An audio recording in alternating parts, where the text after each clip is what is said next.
இருந்தேன். ஐ அப்படின்னா நான், வாஸ் அப்படின்னா இருந்தேன். புரிஞ்சிருச்சாங்க?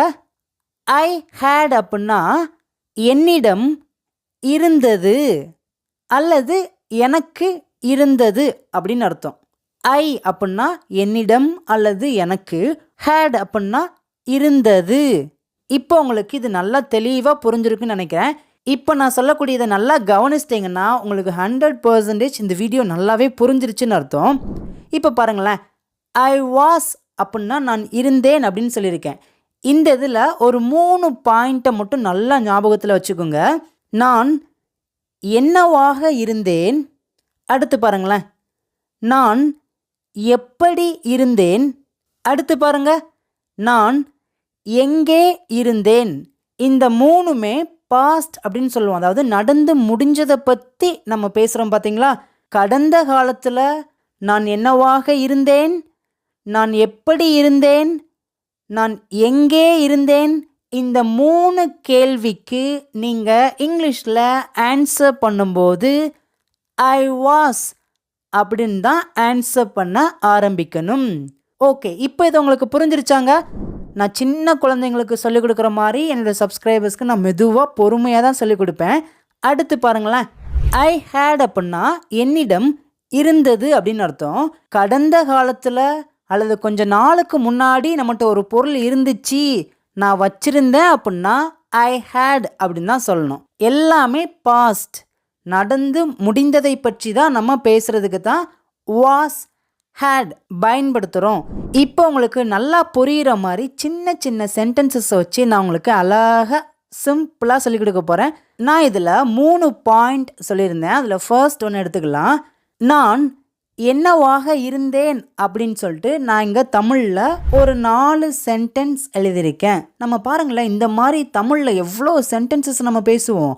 இதுக்கு இந்த வாஸ் அப்படிங்கிற ஒரு வேர்டை நல்லா தெரிஞ்சுக்கிட்டீங்க அப்படின்னா நீங்கள் இங்கிலீஷை ரொம்ப அழகாக பேச ஆரம்பிச்சிருவீங்க. நான் ஒரு மாணவனாக இருந்தேன். நான் என்ன சொல்லியிருக்கேன்? ஐ வாஸ் அப்படின்னா நான் இருந்தேன் அப்படின்னு அர்த்தம். என்னவாக இங்கே இருந்தேன்னு சொல்லியிருக்கேன்? ஒரு மாணவனாக. ஒரு மாணவன் அப்படின்னா எப்படி சொல்லலாம்? ஆ ஸ்டூடெண்ட். இப்போ இந்த சென்டென்ஸ் எங்கூட சேர்ந்து சொல்லுங்கள். I was a student. I was a student.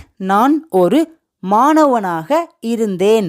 இப்போ உங்களுக்கு இங்கே இருக்கிற தமிழ் சென்டென்ஸ்க்கு இங்கிலீஷில் ஆன்சர் தெரிஞ்சிருச்சுன்னா மறக்காமல் எல்லாருமே கமெண்ட்ஸில் பின்னாடியே டைப் பண்ணிகிட்டே வாங்க. உங்களால் முடியலை அப்படின்னா பரவாயில்லங்க, வாயை திறந்தாவது அதை சொல்லிகிட்டே வாங்க. ஓகேங்களா? அடுத்து பாருங்களேன், நான் ஒரு ஆசிரியராக இருந்தேன். பாஸ்டில் நம்ம என்னவாக என்ன நிலையில் இருந்தோம் அப்படின்னு சொல்லும்போது கண்டிப்பாக ஐ வாஸ் அப்படின்னு தான் நம்ம பேச ஆரம்பிக்கணும். சொல்லுங்கள் பார்க்கும். ஐ was a teacher. I was a teacher. நான் ஒரு ஆசிரியராக இருந்தேன். இப்போ அடுத்து பாருங்களேன், நான் ஒரு மருத்துவராக இருந்தேன். இப்போ கிடையாது, ப்ரெசண்ட்டில் கிடையாது, ஆனால் பாஸ்டில் நான் இருந்தேன். 2 வருஷத்துக்கு முன்னாடி, 1 வருஷத்துக்கு முன்னாடி, போன மாதம் வரைக்கும் நான் மருத்துவராக இருந்தேன்னு சொல்லுவாங்கள்ல. எப்படி சொல்லலாம்? I was a doctor. I was a doctor. நான் மருத்துவராக இருந்தேன். அவ்வளோதாங்க. அடுத்து பாருங்க, நான் ஒரு விவசாயியாக இருந்தேன். எப்படி சொல்லலாம்? I was a farmer. நான் ஒரு விவசாயியாக இருந்தேன். இப்போ உங்களுக்கு ஐ வாஸ் அப்படிங்கிற ஒரு சிம்பிளான சென்டென்ஸை வச்சு எந்த இடத்துல எப்படி பேசணும்னு தெரிஞ்சிருச்சா? அவ்வளோதாங்க. இந்த மாதிரி நீங்கள் நிறைய தமிழ் சென்டென்ஸை எழுதுங்க. ஐ வாஸ் அப்படின்னு சொல்லிட்டு நிறைய சென்டென்சஸை கொஞ்சம் கொஞ்சமாக பேச ஆரம்பிங்க. இப்போ இங்கே இருக்கிற 2 தமிழ் சென்டென்ஸ் உங்களுக்கான ஹோம்ஒர்க். நீங்கள் தான் ஆன்சரை கமெண்ட்ஸில் பண்ணணும். நான் ஒரு காவலராக இருந்தேன். நான் ஒரு பிரதமராக இருந்தேன். இந்த 2 தமிழ் சென்டென்ஸ்க்கான ஆன்சர் எல்லாருமே கமெண்ட்ஸில் பண்ணுங்கள். இப்போ நம்ம அடுத்து பார்க்க போகிறது செகண்ட் பாயிண்ட். முன்னாடி எப்படி இருந்தோம் அப்படிங்கிற கேள்விக்கு நம்ம இங்கிலீஷில் ஆன்சர் பண்ணும்போது ஐ வாஸ் அப்படின்னு தான் ஆன்சர் பண்ண ஸ்டார்ட் பண்ணணும். பாருங்களேன், இங்கே நான் 4 தமிழ் சென்டென்ஸ் எழுதியிருக்கேன். நான் சந்தோஷமாக இருந்தேன்.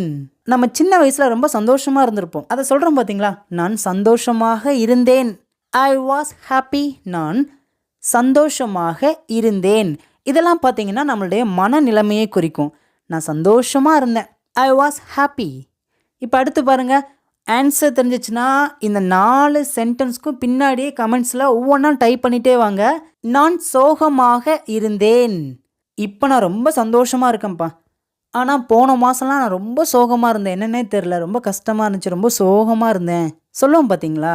பாஸ்ட், முடிஞ்ச ஒரு காரியத்தை பற்றி நம்ம பேசுகிறோம். நான் இருந்தேன் அப்படின்னா ஐ வாஸ். நான் என்னவாக இருந்தேன்? சோகமாக. அப்படின்னா சோகம் அப்படிங்கிற வேர்டுக்கு இங்கிலீஷில் ஆன்சர் தெரிஞ்சால் போதும். I was sad. I was sad. நான் சோகமாக இருந்தேன். சேட் அப்படின்னா சோகம் அப்படின்னு அர்த்தம். அடுத்து பார்க்கலாமா? நான் கோபமாக இருந்தேன். முந்தா நேற்று நான் உன் மேலே ரொம்ப கோபமாக இருந்தேன்னு சொல்லுவோம் பார்த்தீங்களா. போன வாரம் நீ பண்ணதுக்கு நான் பயங்கர கோவத்தில் இருந்தேன்னு சொல்லுவாங்க பார்த்தீங்களா.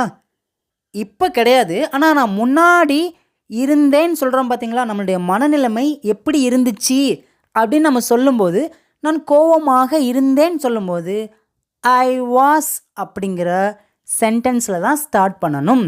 ஐ வாஸ் அப்படிங்கிற இந்த குட்டியான சென்டென்ஸை வச்சு எவ்வளோ இடங்கள்ல எப்படிலாம் பேசலாம் பாருங்கள். மறந்துடாதீங்க, உங்கள் வாழ்க்கையில் ஐ வாஸ் அப்படின்னாவே நான் இருந்தேன் அப்படிங்கிற ஞாபகம் எப்போதுமே இருக்கணும். நம்ம இங்கிலீஷ் பேசலாம் சேனலில் இருக்கிற எல்லாருக்குமே நான் டீச் பண்ணுறது ஃபுல்லாக பார்த்தீங்கன்னா ரொம்ப சிம்பிளாக தான் பண்ணுவேன். நான் இதே மாதிரி பொறுமையாக சொல்லிக் கொடுக்கலாமா அல்லது கொஞ்சம் ஃபாஸ்ட்டாக மூவ் பண்ணலாமா அப்படின்னு சொல்லிட்டு நீங்கள் சொல்லுங்கள். நீங்கள் என்ன சொல்கிறீங்களோ அதை நான் எப்பயுமே பண்ணுவேங்க. ஓகே, எப்படி சொல்லலாம் பாருங்கள். நான் கோபமாக இருந்தேன். I was angry. I was angry. நான் கோபமாக இருந்தேன். ஆங்க்ரி அப்படின்னா கோபம் அப்படின்னு அர்த்தம். அடுத்து பாருங்கள், நான் சோர்வாக இருந்தேன்.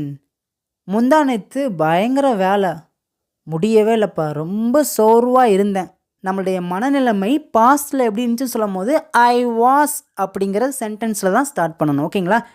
சொல்லுங்க பார்க்கும். எல்லாருமே வாய் திறந்து சொல்லுங்கள்.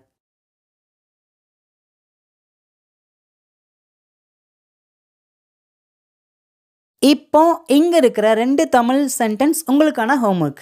நான் அன்பாக இருந்தேன். நான் அமைதியாக இருந்தேன். மறக்காமல் இந்த 2 சென்டென்ஸ்க்கும் எல்லாருமே கமெண்ட்ஸில் பின்னாடியே ஆன்சர் பண்ணிகிட்டே வாங்க.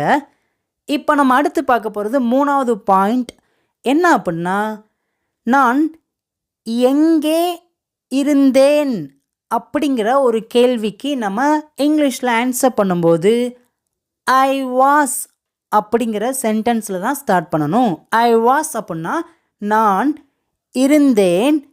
எங்கே அப்படின்னா இப்போ பாருங்களேன், இங்கே நான் உங்களுக்கு 3 தமிழ் சென்டென்ஸ் எழுதியிருக்கேன். எங்கே இருந்தேன்னு சொல்லிட்டு, நான் வீட்டில் இருந்தேன், நான் பள்ளியில் இருந்தேன், நான் சென்னையில் இருந்தேன். ஆன்சர் பண்ணலாமா? பின்னாடியே ஆன்சர் பண்ணிட்டே வாங்க பார்க்கும்.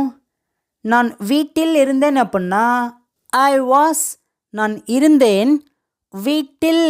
எப்படி சொல்லலாம்? I was home. I was home.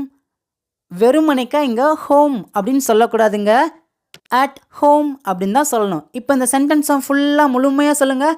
I was at home. I was at home. நான் வீட்டில் இருந்தேன். இப்போ அடுத்து பாருங்களேன், நான் பள்ளியில் இருந்தேன். நேற்று சாயங்காலம் இந்நேரத்தில் ஸ்கூலில் இருந்தேன்னு சொல்லுவோம் பார்த்தீங்களா. எப்படி சொல்லலாம்? I was at school. I was at school. இப்போ நான் உங்களுக்கு ஒரு சின்ன பாயிண்ட் சொல்லித்தரேன், நல்லா கவனமாக கவனிச்சுக்கோங்க. ஹோம், ஸ்கூல், காலேஜ், ஒர்க் இந்த மாதிரி வேர்ட்ஸ்க்கு முன்னாடி நம்ம அட் அப்படிங்கிற ப்ரிப்போசிஷன் தான் பயன்படுத்தணும். ஓகேங்களா? இந்த மாதிரி பயன்படுத்தாதீங்க. I was at school. I was at school. நான் பள்ளியில் இருந்தேன். இப்போ அடுத்து பாருங்களேன், நான் சென்னையில் இருந்தேன். எப்படி சொல்லலாம்? I was Chennai. இப்படி சொல்லக்கூடாது, சென்னைக்கு முன்னாடி அப்படிங்கிற ப்ரிப்போசிஷன் பயன்படுத்தணுங்க. நம்ம பெரிய பெரிய சிட்டியை பேசும்போது அந்த சிட்டிக்கு முன்னாடி நம்ம அப்படிங்கிற ப்ரிப்போசிஷன் பயன்படுத்தணுங்க. சொல்லுங்க பார்க்கும். I was in Chennai. I was in Chennai. நான் சென்னையில் இருந்தேன். அவ்வளோதாங்க. இப்போ